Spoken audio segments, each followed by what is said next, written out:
Hello family, welcome back to my channel Sita Das Banerjee. সকল বন্ধুরা কেমন আছো? আশা করছি সকলেই ভালো আছো। তো আমাদের মন্দিরে এই যে মায়ের প্রতিমা আছে, তো সেই কারণে মায়ের প্রতিমাকে কিছু বছর ছাড়া ছাড়া রং করা হয়। তো সেটাই রং করা হয়েছিল। আর তো মায়ের প্রতিষ্ঠা হবে আবার নতুন করে। মন্দির রং হয়েছিল, মায়ের রং হয়েছে, তো সেই কারণে মায়ের আবার প্রতিষ্ঠা হচ্ছে। তো সেই কারণে সেই উপলক্ষে পুজো আছে। তো সেই পুজোতে আমার খুব ইচ্ছে ছিল যে আমি নিজের হাতে একটা বেনারসি শাড়ি মাকে পরিয়ে দেবো। তো সেই মতনই আমি বেনারসি শাড়িটা পরানো তোমাদের কাছে দেখাবো। তো এই যে আমি মায়ের ব্লাউজের মতো করে একটা কাপড় ওপরটা জড়িয়ে নিয়েছিলাম। তারপরে ওই যে শাড়ির একটা খুঁট নিয়েছিলাম, শাড়িটাকে প্রথমে দুভাঁজ করে ভাঁজ করে নিয়েছিলাম। তারপরে পিছন দিকে একটা পিন দিয়ে দিয়ে দিয়েছিলাম। তারপরে ওই যে আঁচলটা নিয়ে নিয়েছিলাম, নিয়ে আঁচলটাকে ছোটো ছোটো করে স্প্লিট করে ওই যে কাঁধের উপর দিয়ে অনেকটা নামিয়ে দিয়েছিলাম ওদিকটা। এই যে এত অনেকটা পরিমাণ, এই যে দেখো, এই যে এই পরিমাণ এতটা শাড়ি থাকবে, কারণ না থাকলে কিছুটা ওটা আবার সামনের দিকে আনতে পারবো না। তো সেই কারণে আমি কিছুটা বেশি করে রেখেছিলাম। আর তারপরে যে অংশটুকু বাকি আছে, এই যে দেখো, এই যে কিছুটা অংশ বাকি আছে, তো সেই অংশটাকে আমি কুচি করে নিচ্ছি। সেটা কুচি করে আমি সামনে আবার ভালো করে পিন করে দেব। আর তোমার মায়ের প্রতিমা যতটা হবে সেই অনুযায়ী তোমরা ভাঁজ করে নিও শাড়িটাকে। আমাদের তো ছোটো মা, তো সেই কারণে একটু শাড়িটাকে ভাঁজ করে নিয়েছিলাম, আমি দুভাঁজ করে নিয়েছিলাম, যাতে নিচে শিব ঠাকুর আছেন, তো মহাদেব আছেন, তো ওনাকে যাতে ঢাকা না পড়ে যায়, সেই কারণে আমি ঠিক করে ওটা মাপ করে দেখছিলাম যে কতটা পজিশানে রাখলে সেটা ঠিকঠাক হবে। তো আমি তারপরে ভালো করে পিন দিয়ে দিয়েছিলাম ওই কুচিটাকে। তারপরে ওই যে একটা দড়ি নিয়ে ভালো করে ওইখানে বেঁধে দিয়েছিলাম পিছন দিক পর্যন্ত। ওই যে আমি একটা ছুঁচে এই গুলি সুতোটা পরিয়েছিলাম, পরিয়ে আমি ওটাকে হাতের ওখান দিয়ে নিয়ে গিয়ে পিছন দিকে বেঁধে দিয়েছিলাম। এই দেখো ভালো করে সেট করা হয়ে গেছে। তারপরে আমি আঁচলটাকে দেখছিলাম কিভাবে সেট করা যায়। তো আমি আঁচলটাকে এইভাবে পিছন দিকে নিয়ে গিয়ে আবারও একটা পিন দিয়ে দেবো, পিন দিয়ে ভালো করে সেট করে নেবো, যাতে সেটা পরে কোনো অসুবিধা হলে না হয়, যা খুলে না যায় সেই কারণে, কারণ অনেক ভারী ভারী মালা থাকবে মায়ের ওপর, তাই জন্য আর কি। তো তারপর ভালো করে সেট করে নিয়ে আমি এই যে দেখো, এই নিচের দিকটাতেও আমি একটা পিন দিয়ে দিয়েছি যাতে না খুলে যায়। তারপর আমি প্রথমে একটা এরকম করে দড়ি বেঁধে দিচ্ছিলাম যাতে না বাবার কাছে আর কি, মহাদেবের কাছে শাড়িটা না যায়। তো আমি প্রথমে দিয়ে দিয়েছিলাম, তারপরে আমি অবশ্য কেটে দিয়েছিলাম, কারণ সবাই বলছিল যে ওটা ভালো লাগছে না। তারপরে যে বাকি অংশটা একটু বেশি করে বলেছিলাম, কুচি নিয়েছিলাম, তো সেইটাকে আমি এই যে সামনে একটা পিন দিয়ে দেবো, সামনের দিকে কুচি দিয়ে এনে। তারপরে যে আরও কিছুটা বাড়তি অংশ আছে, ওই বাড়তি অংশটাকেও আমি একটা ফুলের মতো করে আকার দেওয়ার চেষ্টা করব। তো দেখো আমি সেটা কিভাবে করি। আর এই যে নিচের দিকে দেখো অনেকটা মানে সবুজ মতো কালার কাপড় ঝুলছে, ওইটাকে আমি একটা প্রথমে অনেকগুলো পিন দিয়ে ওগুলোকে ঠিক করে নেবো, ওটাকে সেট করে নেবো। তারপরে একটা ফুলের মতো আকার দেওয়ার চেষ্টা করব, যাতে বেশ সুন্দর দেখতে লাগে। এইটা নয়তো ঝুলে থাকলেও ভালো লাগবে না, তো সেই কারণে। ওই যে দেখো, এইবারে আমি এই যে যেগুলো মানে আছে এক্সট্রা, এই যে সবুজ কালারের যে কাপড়টা, ওইটা থাকলে তো ভালো লাগবে না দেখতে, তাই জন্য আমি এই যে এইটাকে দেখো মুড়ে নিয়ে সেফটি পিন দিয়ে সেট করে নিয়েছি। তো এই যে সেফটি পিন দিয়ে সেট হয়ে গেলে তারপরে আমি ওইটা ফুল আকার একটা দেওয়ার চেষ্টা করব। ফুল আকার দেওয়ার জন্য আমি প্রথমে বাড়তি অংশটাতে অনেকগুলো কুচি মতো করে নিয়েছি। তারপরে এই যে ফুলের মতো করে যাতে একটা সুন্দর সেট করার জন্য তাতেও আমি অনেকগুলো পিন দিয়ে দিয়েছি, সেফটি পিন দিয়ে দিয়েছি, যাতে ভালো করে সুন্দরভাবে ফুল মতো আকার হয়ে থাকে, না ঘেঁটে যায়। কারণ মায়ের উপর তো অনেকগুলো মালা পরানো হবে, যাতে না ঘেঁটে যায়, সেই জন্য আমি অনেকগুলো সেফটি পিন দিয়ে ভালো করে ওটাকে সেট করে দিয়েছি। তো তোমরাও এরমভাবে তোমাদের বাড়িতে যেরকম মা থাকলে তোমরাও নিজেদের ইচ্ছা মতো শাড়ি পরাতে পারো, আর দেখবে তখন খুব সুন্দর লাগবে, তোমাদের মন ভরে যাবে। তো সত্যিই ভালো লাগে। এই যে আমি ওই যে নিচেটা বাঁধা ছিল, দেখতে একটু কেমন লাগছিল, তো আমি সেই জন্য এটা কেটে দিলাম, দড়িটা কেটে দেওয়ার পরে দেখো ভালো লাগছে আরও, কারণ ওখানটা বাঁধা থাকলে যেন ভালো লাগছিল না। অনেকে বলছিল যে এখানটা ভালো লাগছে না এটা বাঁধা থাকলে, তো খুলে দিতে বললো। আমি বললাম হ্যাঁ সত্যিই তো, খুলে দিয়ে যদি সেট করা যায়, আর যদি মহাদেবকে যদি চাপা না পড়ে তাহলে কোনো অসুবিধা নেই। এই যে ইনি আমাদের পিসি, তো উনি একটা বললেন আমাকে ছবি তুলে দিতে ঠাকুরের সাথে, তাই জন্য ছবি তোলা হয়েছিল ওনার। এই যে তারপরে আমি হারগুলো একটা একটা করে পরিয়ে নিচ্ছি। তো এইগুলোও নতুন নিয়ে এসেছি আমি। তো এই যে এই হারটার এজটা ছিল না, আমি তো সেই জন্য আমি সুতো দিয়ে একটা বেঁধে নিয়ে সেট করে নিচ্ছিলাম। তারপরে আর একটা হার পরিয়ে দিলাম। দেখো মাকে কত সুন্দর লাগছে, তাই না? মনটা সকলের ভরে যাবে। এই যে আমি কানেরগুলোতে লাগানোর চেষ্টা করছিলাম, কানে লাগানো যাচ্ছিল না, সেই জন্য আমি ফেভিকুইক এনেছিলাম। আর এই যে এখানে চূড়গুলোকে আমি ভালো করে সেট করে পরিয়ে দিচ্ছিলাম। এই যে দেখো চূড় নিয়েছিলাম দুটো, তো এই চূড়গুলোকে দুটো হাতে আমি পরিয়ে দিয়েছিলাম। এই যে এই হাতে একটা, ওই হাতে একটা, দুটো নিয়েছিলাম, দুটো পরিয়ে দিয়েছিলাম।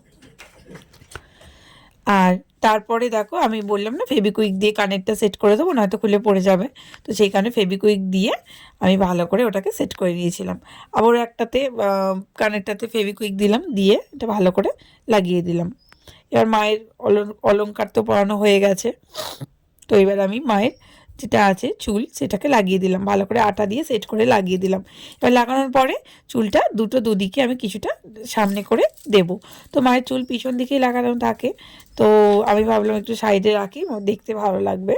তো সেই জন্য আমি এই যে একদিকে দুদিকে এইরকম করে রেখে দিলাম। দেখো তোমরা দেখো কত সুন্দর লাগছে, তাই না? কি মিষ্টি লাগছে মাকে। তো আমি তারপরে এই যে দেখো পেছন দিকে যে কাপড়টা ছিল ওটা ঘোমটার মতো করে পরিয়ে দিয়েছি। খুব মিষ্টি লাগছে, দেখো তোমরাও দেখলে ভালো লাগবে তোমাদের। তো এই যে কাপড়টা আমি মাথায় দিয়ে চুলের সঙ্গে এটা আটকে দিলাম। তারপরে এই যে এটা পুরানো মুকুট, আমাদের মায়ের এই মুকুটটা পরানোই থাকে, তো সেই মুকুটটাও লাগিয়ে দিয়েছি। আর এই যে এই দুটো চুড়িও মায়ের পরানোই থাকতো, তো সেই চুড়ি দুটো আমি আবার পরিয়ে দিলাম। দেখো কত সুন্দর লাগছে, তাই না? এবার তারপরে আমি ওই যে মায়ের কাতানটা আমি হাতে দিয়ে দিলাম। এবার দেখো তোমরা বলো তো কেমন লাগছে মাকে। এই যে চাঁদমালাগুলো পরিয়ে দিলাম, দেখো।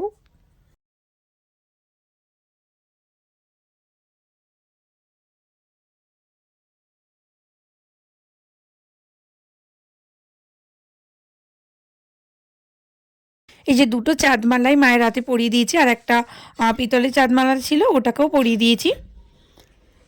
এবার দেখো ফাইনাল লুক মায়ের এটা। তোমরা বলো কেমন লাগছে মাকে, কত সুন্দর লাগছে। দেখো এই যে আলতা সিঁদুরগুলো মায়ের পায়ের কাছে রেখে দিলাম। তো এবারে দেখো মাকে কত সুন্দর লাগছে, তাই না? জয় মা, সকলের মঙ্গল করো। তো এবারে পুজো শুরু হয়ে গেছিলো তার কিছুক্ষণ পরে। তো এই যে উনি এখন চণ্ডীপাঠ করছেন, এখন উনি তো এখন চণ্ডীপাঠ হচ্ছে।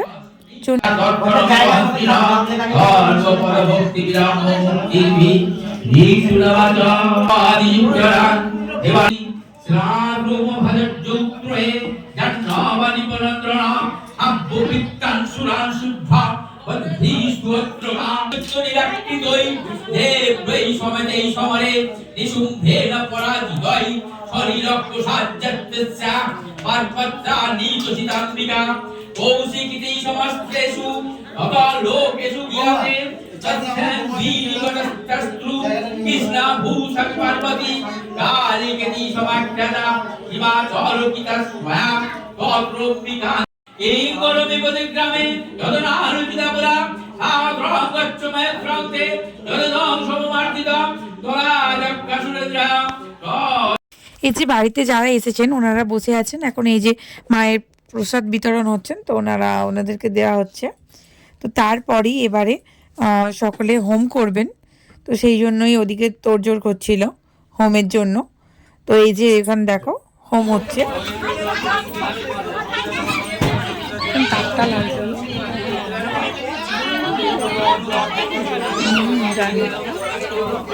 আমি বসে থাকে তো যতবার।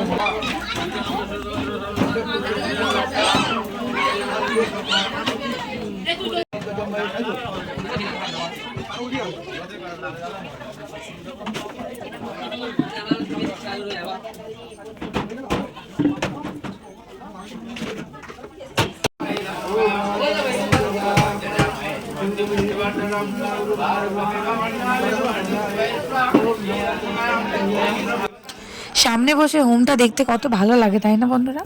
তো আমারও খুব ভালো লাগে, তো আমি ওখানেই ছিলাম, সামনেই ছিলাম। তো খুব সুন্দরভাবে হোমটা সম্পন্ন হচ্ছিল।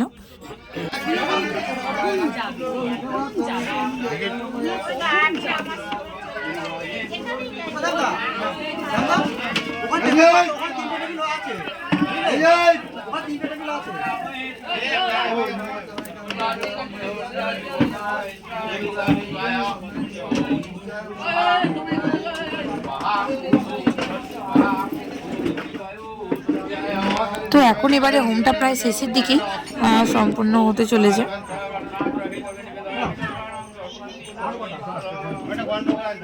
তো এবারে মায়ের আরতি হবে, তো চলো তোমাদেরকেও সামনে থেকে দেখানোর চেষ্টা করছি আরতিটা।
এই যে মায়ের আরতি হয়ে গেল, কতই না সুন্দর লাগলো তাই না, মন জুড়িয়ে গেল।